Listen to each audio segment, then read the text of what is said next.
Cool. Now can we go? All right. Happy Wednesday, everybody. Dr. Muse here with Dr. Alm for another clinical coffee chat. And today we wanted to talk a little bit about where we were last weekend. So That sounds, yeah. yeah.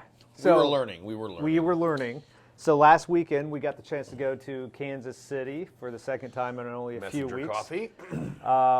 Trying to get a sponsorship. I would love They're to be probably sponsored by they're Messenger probably Coffee. watching this. Yeah.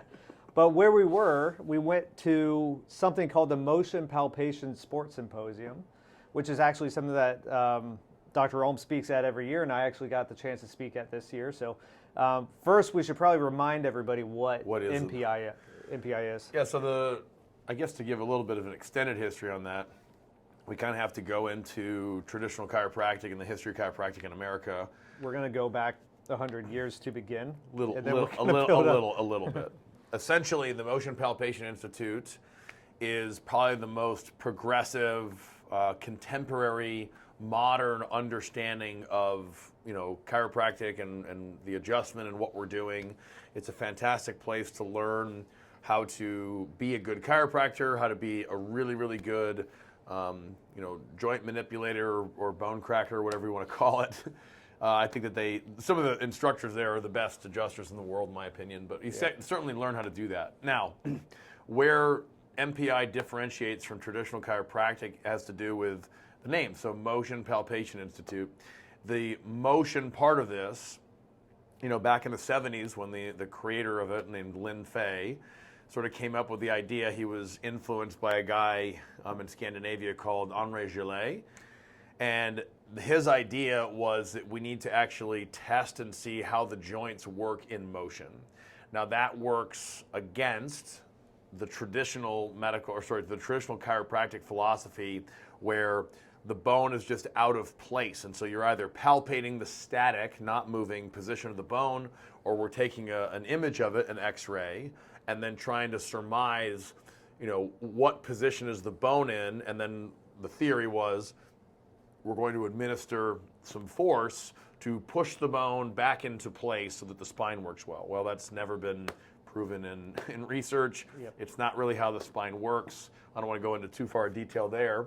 But Lin Fei in the 70s was basically this pioneer that took what he learned from Henri Gillet and created this movement that is now, a large group of functional chiropractors that are assessing the spine's motion as opposed to its static position. Now, for us, and many, many other physicians around the country and around the world, motion palpation is essentially the foundation or the framework in which we practice. So they expose us to a wide variety of different therapies, from DNS to McKenzie to soft tissue stuff.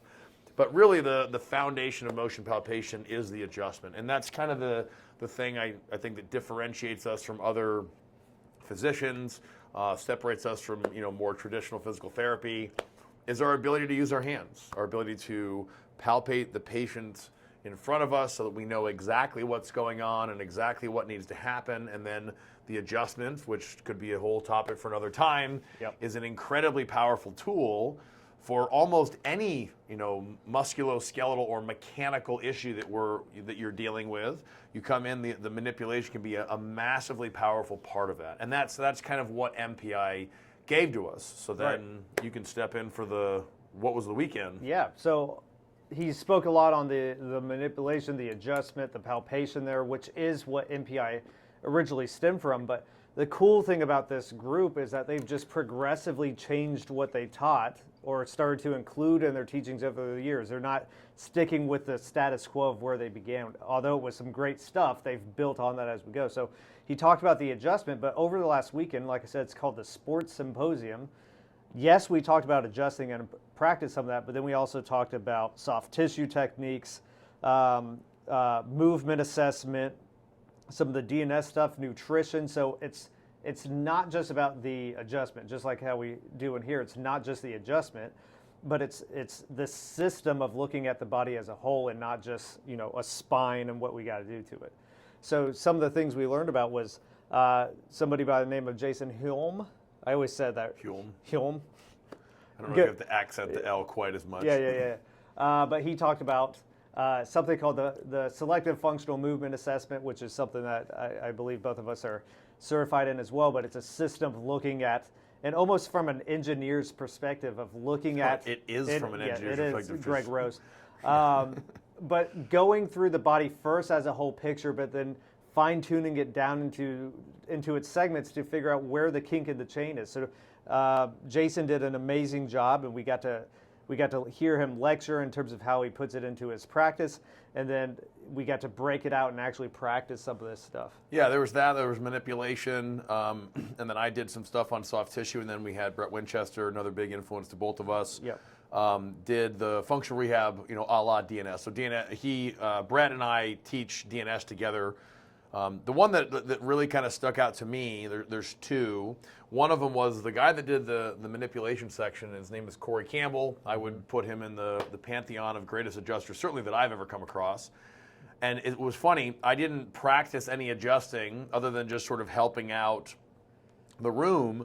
But this week, my adjustments have been vastly improved from just watching Corey work. So watching Corey teach, and I've seen this dude teach, I don't know, not hundreds of times, but many, many times over the years, for the last 15 years or more.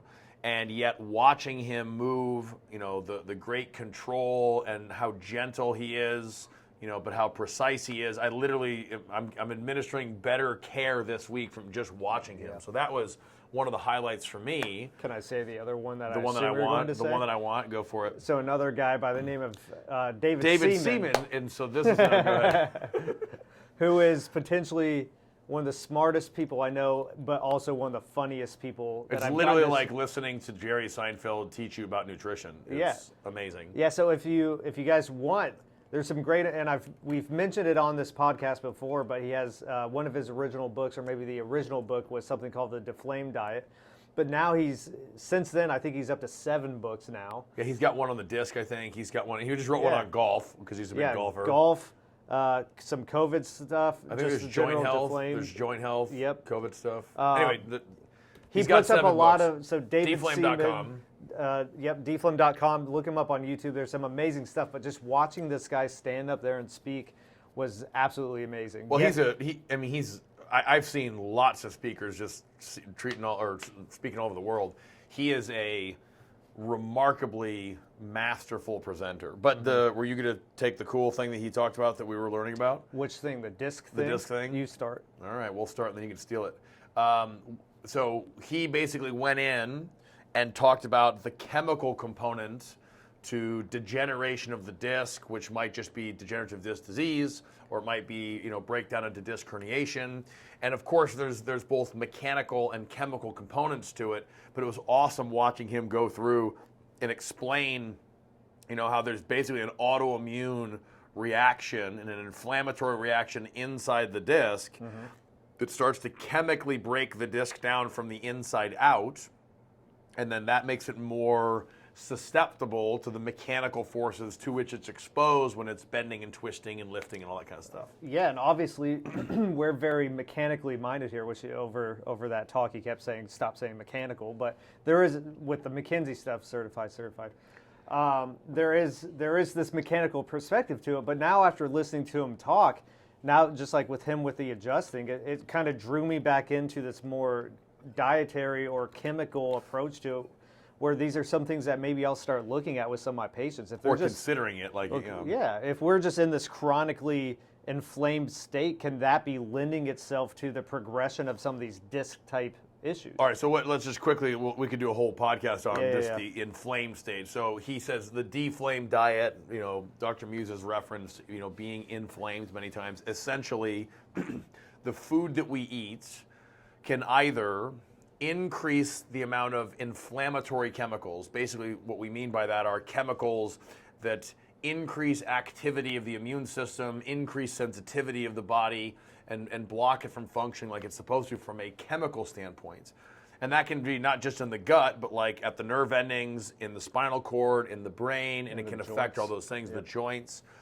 And so when someone is quote unquote inflamed, they're eating lots of food that increases these inflammatory chemicals.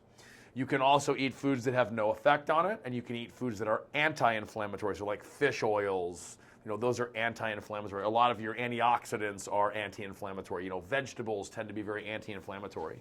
So basically, in a nutshell, his proposed idea for nutrition is to be eating foods that reduce inflammation as much as possible. The logic being, inflammation is the only commonality between all pathology. All pathology. Yep. Diabetes, a broken leg, headaches, carpal tunnel syndrome, plantar fasciitis, common low back pain, all of them have an inflammatory component to it.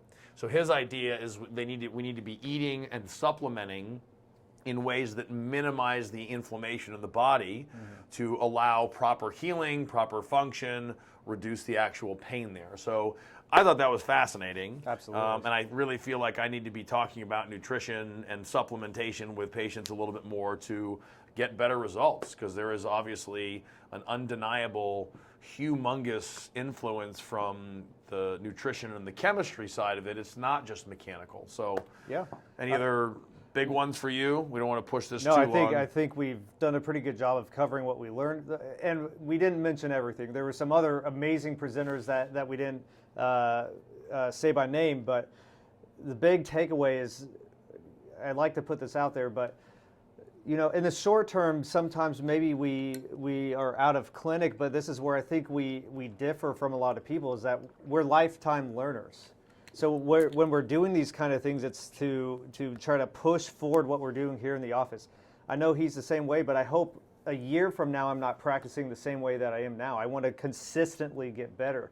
So when we go and do these things, hopefully you can see the twinkle in our eyes when we talk about this kind of stuff, but we get excited when we go and learn these new things, and it's all for the patient and trying to progress what we do here at CCRC. Yeah, and it was just to wrap things up.